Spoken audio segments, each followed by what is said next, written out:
That you can avoid sales.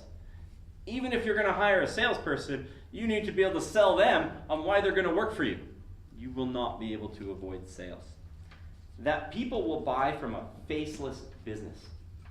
After the homepage, where is the next place that people click on a website? The team page. They'll click on the team page. The homepage is way out in front. The team page is more than everything else combined.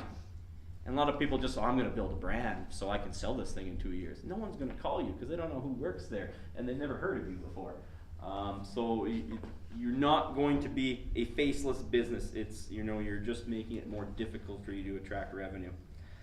I can see the whole wide world with these 2 eyes, and I can be whoever I want to be, 'cause it's my life. That customers, suppliers, or employees value your time. Chris, if it takes you longer to install a door, does the customer care? No. No, they don't. Do they offer to give you more money? Never. Not even once. That any website will generate leads. People launch a website, the phone's going to start ringing out. This is going to happen. I just got my website up. I built it on GoDaddy. I'm waiting for that phone call. I have a great story for this. So when I was first starting out, my wife, for those of you who don't know, is a web developer. So she built my website for me, and she's actually doing that right now as we speak. Hi, honey. But I was like, babe, don't launch the site because we're about to go on vacation, and as soon as that site hits, we're people are starting calling me. I'm going to be in California. What am I going to do? And she laughed at me. she's like, do you know how many websites I develop for businesses? And it's great to have a web presence, but that does not, by any means, equal a phone call. And she was right. That my phone was dead that whole vacation. That meeting the customer's expectations are good enough. Meeting the customer's expectations is the quickest path to bankruptcy. You need to over-deliver. You need to over-deliver. That you can avoid sales. Even if you're going to hire a salesperson, you need to be able to sell them on why they're going to work for you. You will not be able to avoid sales. That people will buy from a faceless business.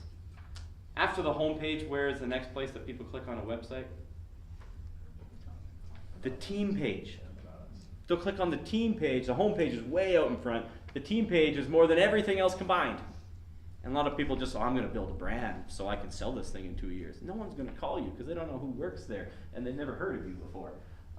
So you're not going to be a faceless business. It's, you're just making it more difficult for you to attract revenue. That more revenue will solve a broken business model. Some people are just losing money hand over foot and their pricing isn't right and their costs are all out of whack and they think if I get more revenue, I'll fix it. A lot of times they get more revenue, it just gets even worse. They start losing even more money. Okay? That you can sell customers if you're not sold on your product or service. You need to be completely sold on what you're selling or the customer will sense it. That you can capture a large percentage of your market, your small business owners, like an absolute sliver of your market is likely going to make you more wealthy than everybody else in your family.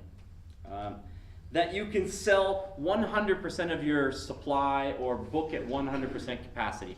I don't care if you're a doctor's office or booking massages or if you're an accountant or renting heaters. It doesn't matter. You never get to 100% over a long haul. You'll always have that excess capacity. If someone cancels at the last minute, one of your people gets sick, you'll never operate at 100% capacity over the long haul. That you can immediately increase your personal income when revenue increases. Well, if I sell another $1,000, I should be able to take home another $1,000. The numbers won't work that way, and we'll go over that. That every customer is a good customer. That every customer is a good customer. They're not.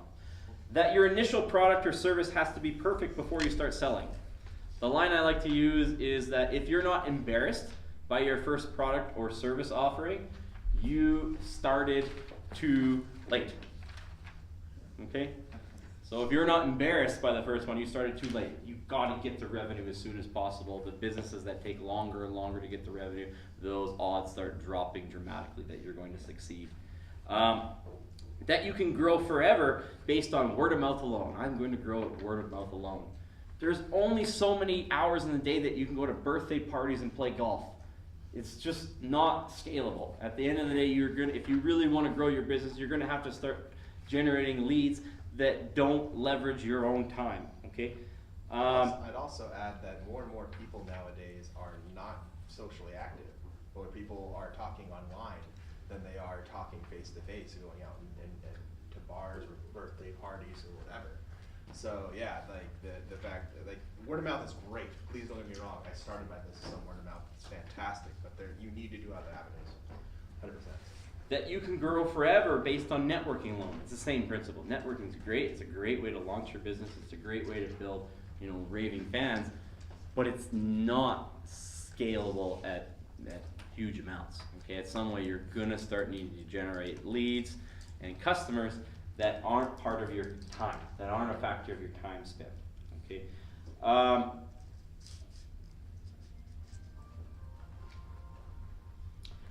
That you can make any sort of progress without friction.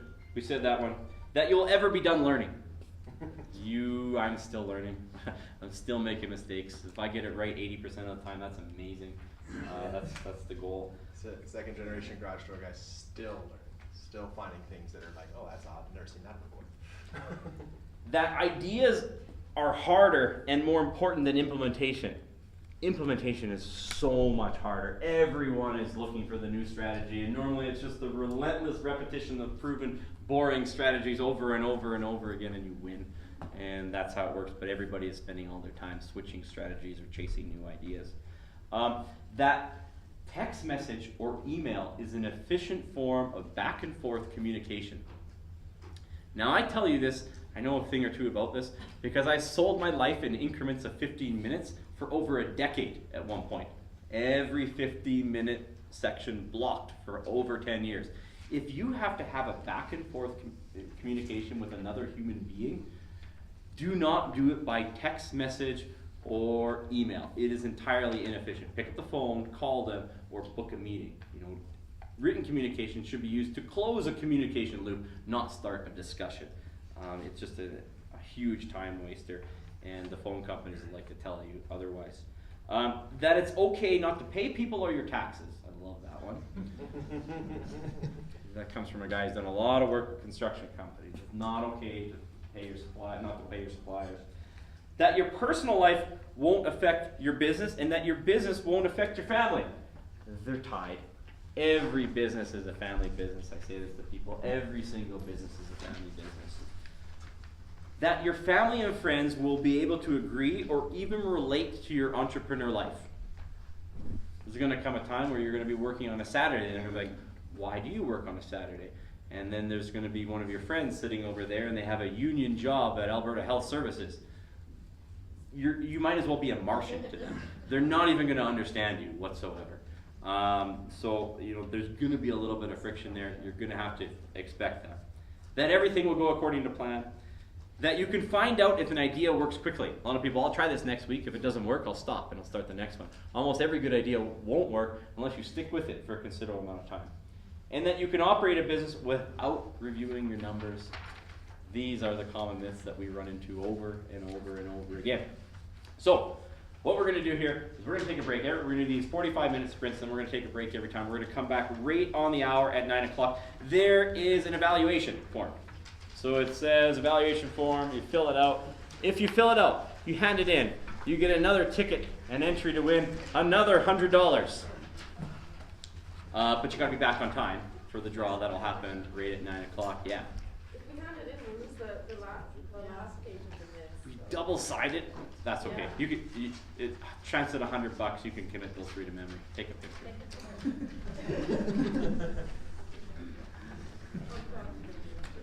And there's question. And we have a question board. We want to do this. There's some people in the room who've been to more than one business boot camp. We want to make this dynamic. Whatever question you want to ask, the first 15 minutes we come back is going to be completely devoted to any questions. Any of the myths that we gave you, you guys gave us, our time to present what we want to. Write any question that you wanted that relates to what we asked, or even if you just have a burning question, business-related question. If it's not business-related question, I'm out of my depth probably, because that's pretty much all I do. I got you, Josh. Write it down, okay? We wanna see your questions, we wanna, some of the best content, some of the best things from last time came from the few questions that we got. So I encourage you to just come up, write your question down, and we'll adjust it right on the hour. Thanks very much, guys.